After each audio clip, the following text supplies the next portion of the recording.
Thank you, Christina. Can everybody hear me? Great. Right, well, you stole the words right out of my mouth. This topic is very dear to my heart. I have only been doing this for a couple years, so in order to get a good context of that, I'm going to tell you a little bit about me. So my name's Ramon. You don't have to roll your R. Ramon is fine, but please, not Roman, okay? Thanks. So I'm a US-born Chilean living in Austria for 15 years. So I'm a bit of a third culture kid. I do some iOS and Mac development, and more recently I've started doing some web development, mostly using Ruby. Probably preaching to the choir here, but I think it needs to be said, coding is awesome. I really like it. I haven't been doing it for a very long time, but what little I've done, I've really enjoyed. And you know, I've been doing it mostly solo. I've been working on my own. I've been kind of shy to go up to the user groups and to the tech conferences. I felt like I wasn't good enough. So about 3 years ago, my girlfriend Birgit and I, we started an after-school activity called computer game programming. And it's a lot of fun. We get it together once a week for about 1 hour, and we teach the kids coding and game design at the same time. And the Vienna International School has been extremely kind to us to let us, you know, they lend us their kids to experiment on, and they lend us their equipment and their time and their room. And it's an excellent set of kids, very diverse. Last year, in fact, we had more girls than boys, which was awesome to see. And what we do, you know, we spend that 1 hour getting to know each other. We have some fun. Our goal is to make them feel awesome, you know, to make them feel, I tell them, I want you all to go home and feel like hackers. Now, and I tell them, I don't mean this. I don't know why it always has to be a businessman in a ski mask, but it's awesome. So, yeah, we've been using different technologies over the years. This year, we're using, like I said, Ruby. And we're using specifically a framework called Gosu. I really recommend checking it out. It's really simple. It's fun. I can't sing its praises enough. So when we started this activity, I did something that we've all done once or twice, and that is I dove in head first. I prepared, but there was a lot in hindsight that I could have prepared that I didn't anticipate I should prepare for. And how did I learn from that? How did I learn to adapt those things into my daily coding life? Before I get into that, I think it needs to be said that there were some challenges, because, oh boy, were there some challenges when it comes to teaching kids to code. You know, especially because, like I said, once a week, after school, the kids are tired. You know, they probably don't want to learn some complicated concepts. I'm trying to keep them awake. And I'm competing with math. I'm competing with English, history, science. And I only get 1 hour slot, and I'm not going to give them homework. I'm not going to be that guy who, at an after-school activity that gives them homework. They're going to laugh in my face. And another challenge that comes up is more personal, and that is that halfway through the year, between semesters, kids get the option to re-register or unregister for my activity. And you know, often they leave, and no matter the reason, it breaks my heart. You know, and I always thought it's because my teaching methods suck. But I've come to terms with the fact that it can be a number of other things. You know, maybe they discovered that maybe coding wasn't for them. Maybe they discovered that they wanted to do sports. Maybe they learned that a Minecraft club opened. I'm not even kidding, a Minecraft club did open. But even if they left, I like to think that I planted something that's going to blossom later on. I think maybe, you know, in later years they'll consider coding when choosing a career path. Maybe they'll integrate coding into their work life and become the gods of the office, you know? So, what did I learn? What could I do better? Here's a simple list of things that I felt I've learned. And I'm going to start by telling you about breaking stuff, because if there's someone out there who knows how to break stuff, it's kids. So we're coding a little space dodger shooter game, and we get to the part where they can set the speed at which the enemy asteroids move down towards them. And they ask me, Ramon, what's a good speed? And I tell them, I don't know, 30, 60 pixels per refresh. What happens? It's so fast, they can't see it. Or maybe we get to the point where we can set how many enemies they have on screen at once. And they ask me, Ramon, how many should I put up there? And I tell them, I don't know. We want to make it not too simple, not too hard. Try 4, maybe 5. And I think, OK, they're going to go a little nuts. They're going to put in 10. I never anticipate they're going to put in 50,000. Or maybe we were making a jump and run game, and they asked me, what would be a good strength for the character to jump off the ground? And I tell them, I don't know, 60, 120. You get the idea. At first, when we started doing this, it used to really aggravate me. I thought, this kind of game, how can that be fun for the player to just play something that's fundamentally broken? But over the years, I thought about it, and I came to the conclusion that, that's how they're learning. They're realizing, OK, maybe 50,000 is a bit too much. And that's pretty awesome. So I've come to terms with that. And it even creates conversations between me and the kids. I'll ask, one of them says, hey, my computer crashed. And I'm like, well, why do you think that is? And they say, well, maybe my laptop can't handle 20,000 enemies. I couldn't have put it better myself. But having fun is important. At some point, I stopped doing that. I became too focused on solving the problem rather than having a good time doing so. Next, let's talk about appreciating things. I hope you've all got your Ruby code reading hats on, because we're about to dive right in. So, kid comes up to you and says, hey, Ramon, this code doesn't work. The background won't draw. I take a look at it and I say, well, it's quite simple. You define the draw method twice.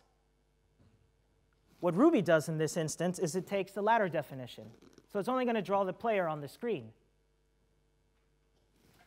It didn't occur to me to tell the kid, you shouldn't define a method twice. Why should it? I never do that. It made sense to me that if I need a method to do something, to do more than one thing, I'll just put another line of code into it. But I thought about it. Why not? There are languages out there that support method overloading. Let's talk about another example. Very simple one. I tell them, what does this code do, everyone? And they tell me, well, it's simple. Prints out Ramon. Good job. Next one. What does this piece of code do? And they say, prints out Ramon. We know it doesn't. Gives you name error. It didn't occur to me to tell them that you needed to define the method define the variable before you use it. Because in their minds, code can be read in any order. But that made no sense. It made no sense to me to have to explain that to them. And I explained to them, that's not how books work, I told them. You have to read it from start to finish. You start at the beginning, you go to the end. Kid interrupts, and he says, hold on, Ramon, but you know those adventure books? Choose your own adventure books? You have to jump all over the place. And there's stories out there that go from, they start at the end, and they, build right back up to it. The kid had a point. I never thought of that. One last thing that I took for granted, and this is very exciting for the kids. So we've been doing text adventures for a couple of weeks, which, by the way, they love. Text adventures are not as boring to them as you would think. So we get to the point where we're doing graphics, and they're all excited. And I tell them, haha, here we go. So I have to teach them graphics. And here's the awesome game 4000, I tell them. Let's learn how to draw a character on the screen. Now, the x-coordinate is the one along the horizontal axis, and the y-coordinate is along the vertical one, I tell them. Move all the way to the left, and your x value is 0. Move the way all to the top, your y value is 0. Go all the way to the top left, they're both 0, I tell them. Kid says, hold on. The way I learned it is it's at the bottom left, like in graphs. Why are you doing it differently? I don't know. I always accepted it as some convention decided by people much, much smarter than me. I looked it up. It's actually quite interesting. Old CRT, or cathode ray tube monitors, rendered their images by going left to right, top to bottom, line, line, line. That's awesome. I didn't know that. Good job, Ramon. All right, for the next one, I need to say I'm lazy. When it comes to learning a new concept, I figure I'll tackle it at work, and I figure I'll understand it by then. But that never happens. And I made that mistake with the kids as well. So I introduced a new concept to them. I told them how it works. This is how you make an array. This is how you iterate over it. Go, have at it, have fun. Wow me. Huh? Can you write it for me? No, I say, you have to do it yourself. What did I do wrong? Birgit actually had the idea of making them do tiny exercises. All right, everybody, I say, in later years. Let's make an array with 50 enemies. Let's make an array with 10 players. Let's make an array with 20 coins. Stuff like this. And they weren't impressed at first. They were like, I want to get to the shiny graphics. But after a while, they started understanding the concepts. They started getting excited. They started, I know. They started wanting to outsmart me, the teacher. They started wanting to beat me to the punch before I could finish asking the question. And that reminded me, I got to do katas. Everybody knows what katas are, right? The tiny exercises. I got to do more of these. Okay, I got to explain something about this picture. Katas, I know, are done by martial artists, not samurais. But when I was asking to have the drawings done for me, I just said samurai. My bad. All right, next one.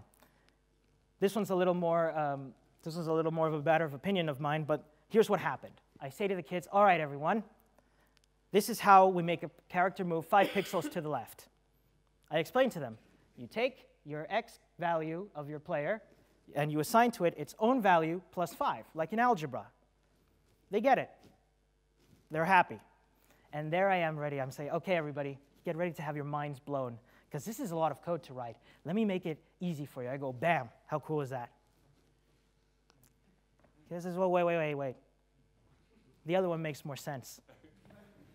What? The kids agreed with him? Huh?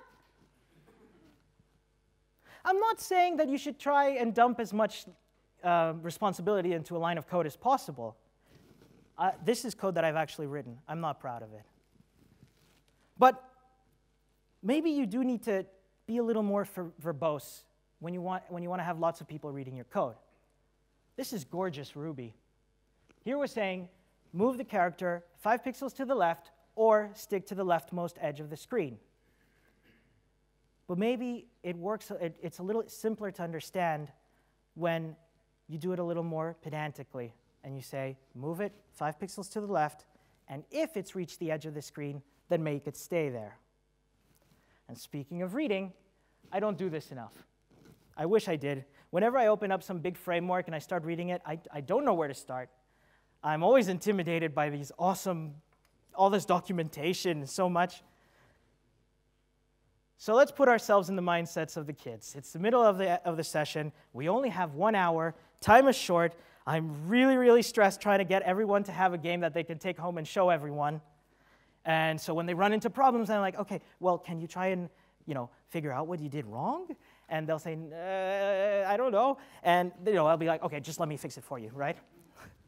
So what happened? They created a bad dynamic where if they run into a problem, they'll just throw up their arms and go, it's broken. So I'm going to show you a couple of samples of that, because what happened is I started being able to identify common mistakes really quickly. I'm not knocking on the kids for making these mistakes. I'm just saying how quickly I can identify those mistakes. So here's a little piece of code where you have to move, where the asteroids move down, and if the player collides with one of them, the game's over. Kid goes, it's broken. And I go, well, bam, missing end. Here's another example, much bigger one. You're not supposed to read all of that, but I'm just trying to illustrate here that it is a lot of code for an almost finished game. Kid goes, it's broken. And I couldn't find the error. I took it home. Several hours later, I'm able to identify that the kid misspelled initialize. Now, any Ruby developer who hasn't misspelled initialize is lying to you. what I'm saying is, it becomes really important to be able to read lots of code and be able to identify common patterns and common techniques and common mistakes. And I just realized I'm reading lots of code now. And it's fantastic. I feel more confident now. I feel like I can go and download a gem or a framework and read through it. I feel confident. So, you know, and you know, and through doing all these things, I've been able to pick up on pieces of what on small pieces of advice that I can give on to other people. My sister just started studying media informatics at the University of Vienna, and I can give her small pearls of wisdom, stuff like have a good time, explore a little more, be brave, question things, you know, take a step back for a second if you're confused. Check out different languages. The world does not begin and end with Ruby, especially here. You know, practice a little more. This one's vital for me. Don't be afraid to show off your code to other people. Be patient when you're teaching someone something. It takes time to learn things. And more importantly, what I learned that's vital by learning with a small group of kids is you got to learn together. You know, you complement each other. That led us to be inspired to start our own little study group in Vienna. So if I want you to take anything back away from this, it's that what I've said here does not apply just to teaching kids. You know, teaching anyone really teaches you a lot about yourself, and it teaches you more about the medium you're teaching. And there's so many ways to get into that. Nowadays, everybody's getting into coding, aren't they? You've got your teachers, you've got your scientists, you've got your awesome institutions like Rails Girls or Rails Girls Summer of Code, you know?